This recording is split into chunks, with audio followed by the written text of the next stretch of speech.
Welcome to the Green Building Show, where we investigate green design and building trends throughout Australia.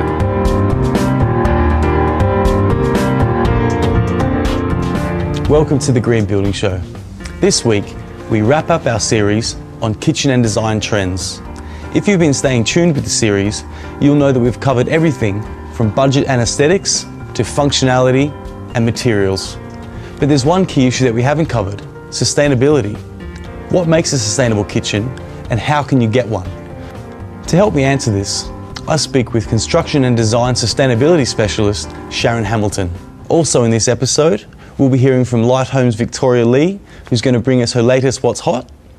And in Australian style, I'll be covering a lightweight addition to an already award-winning home on Victoria's iconic Phillip Island.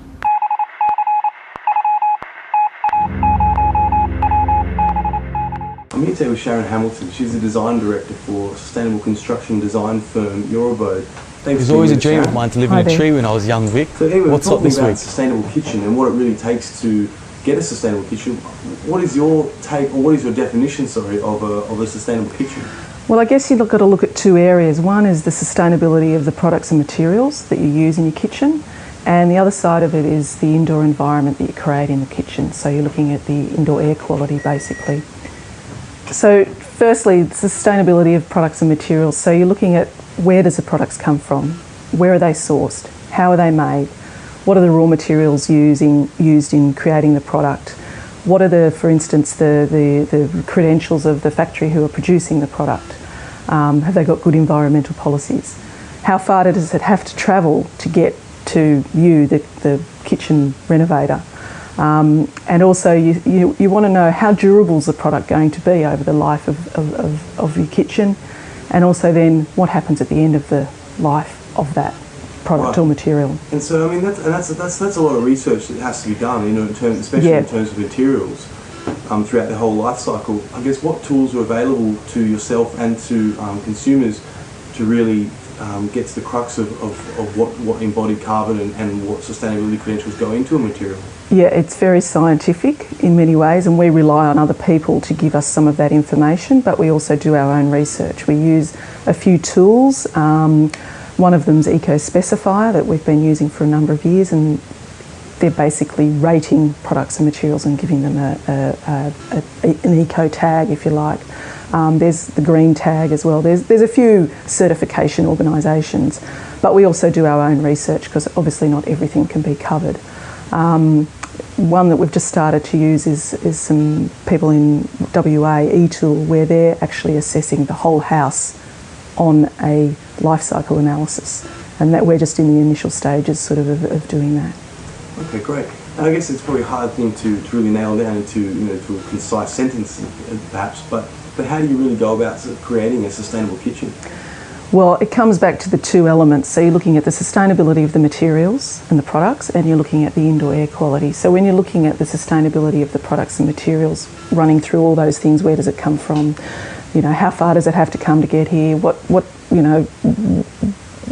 policies are in place in the factory that makes it to make sure that it's doing the best it can from an environmental perspective. So you're assessing the carbon impact in that respect, and part of that is the embodied energy as well as the energy when you use the product. So for instance, then you're looking at energy efficiency of appliance or water efficiency of appliance, and then you're looking also at the indoor air quality. So you're looking at reducing harmful substances that you're bringing into your home when you're renovating your kitchen. So some of the main things like board products that your cabinets are made of, they've got a high level of formaldehyde in them, whereas you can get some that are low VOC, E0 boards. So you've got choices across a range of products and materials, and it's about assessing each kitchen or each client's needs across those things. So how durable does it need to be? What level of VOCs are acceptable to the client? Some just want no VOCs at all. Some, it's about low VOCs. What about the product? How long will it last? So for instance, a stainless steel bench top, a lot of embodied energy to make that, but it's very durable. It can last a life, forever, and then it's ultimately recyclable. So that might be the more important thing for one client, whereas another client, it might be more about it's an aesthetic, we want the stone, reconstituted stone. So then you're looking at manufacturers who do all the things in their factory that supports the environmental concerns that you might have about those processes. Okay. So it's a juggling effort across every product and material. Okay, and if you were going to give someone who's doing renovation on their own kitchen, and they just want a couple of tips to make a kitchen as sustainable as possible in a realistic budget, yeah. What are some of the low-hanging fruit? What's some of the easy things they could do, or some of the first things they should do to make their kitchen as sustainable as possible? The first thing would be, don't design a kitchen that's bigger than you need it to be. So obviously that's about resources. The most efficient way to design your kitchen is to have the least amount of cupboards that you need for the kitchen to function how you want it. There has been a bit of a trend for kitchens to get quite large. So that would be my first thing. Don't design a bigger kitchen than you need. And then it would be board products. Look at the board products. Make sure that your joiner's using E0 boards. Paints, low zero VOC paints when you're painting your walls. Looking at the appliances, making sure that you've fixtures and fittings, so your tapware is 5 or 6 star Wells rated. And then looking at your appliances as well. So for instance, a dishwasher, they've got energy and water ratings. So look at the highest efficiency appliances you can get. And also your lighting. Look at, LEDs have come down in price a lot in the last couple of years, and their colour rendering is fantastic. So I'd suggest people look at those things.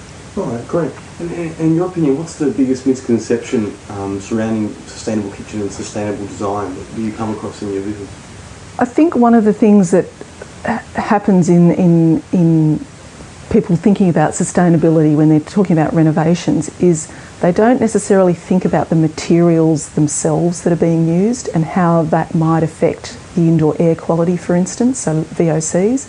So I think, people tend to think about water tanks and photovoltaics on their roofs, whereas you can actually look at the materials that you're bringing into your home. Fantastic. And do you think there's a growing popularity or growing demand for sustainable kitchens from the consumer's perspective? I think it's a slow burn, if that's the best way to say it. Obviously, people tend to think that, a sustainable kitchen's going to cost me a lot more. It's not because it's sustainable that it's going to cost you more necessarily. It's that you're choosing products and materials that are better for your health and better for the environment, but also it's going to be the kitchen's going to last longer. So it's getting, not a quick budget makeover. Mm-hmm. You're actually investing in something that will give you a long life. And I think there's still a perception that, something new is what everybody always wants. I always want a new kitchen. But if you design and build it sustainably, the kitchen will be like new for longer. Great. Sharon Hamilton, thank you for your time. Thanks a lot, Carlos.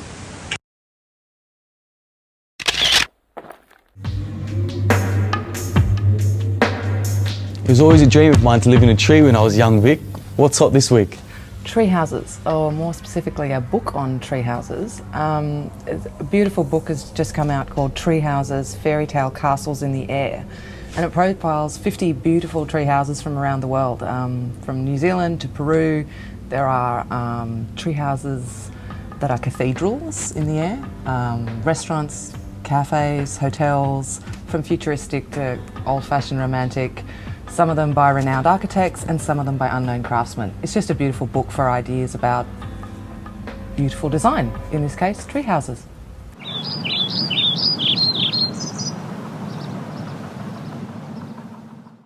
I'm here today with Kim McLaren. He's an associate architect at Maddison Architects. Thanks for being with us, Kim.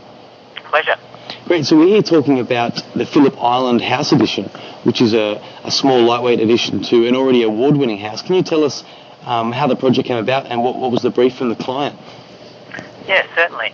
So the client approached us with a desire for a new freestanding addition to their house, which they were very happy with, but they did want to have an extra area that they could have as a private residence whilst they had guests staying. So we were commissioned to come back to this property and complete a new bedroom with an ensuite and small kitchenette associated with it, and then a way of linking the two buildings so that they were both their own individual buildings, but they obviously connected on the site. Okay, great. And the original structure, I mean, it's quite an unusual looking house. I guess, how did you, was there some challenges around making sure that the aesthetics were in line with the original structure? Yeah, certainly. So the design intent was always very much about structural expression. So the beams and the timber structure that you see there, it's all on show. And it's the same with the new addition that we completed, where the timber roof framing beams are expressed internally as well as extending through the side of the building and then forming it's a fence structure or a screening device, which helps also protect from the strong winds that you get on that beachfront location. Okay, great. And you mentioned the beachfront location. I guess Phillip Island, I guess, can be subjected to quite extreme weather. I guess, how did you really build and design for that type of environment?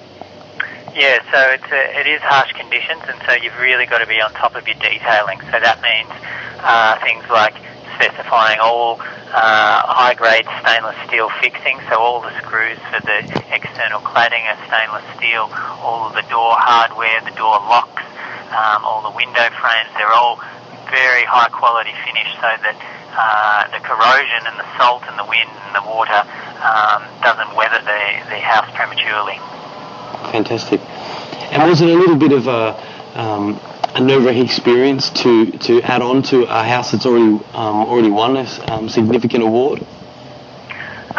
Well, it was lovely. It was, of course, a great compliment to be asked to come back, and we were very proud of the original design. So we were just conscious that we wanted that original house to stand on its own, and we didn't want to kind of plug something onto the side or impact that.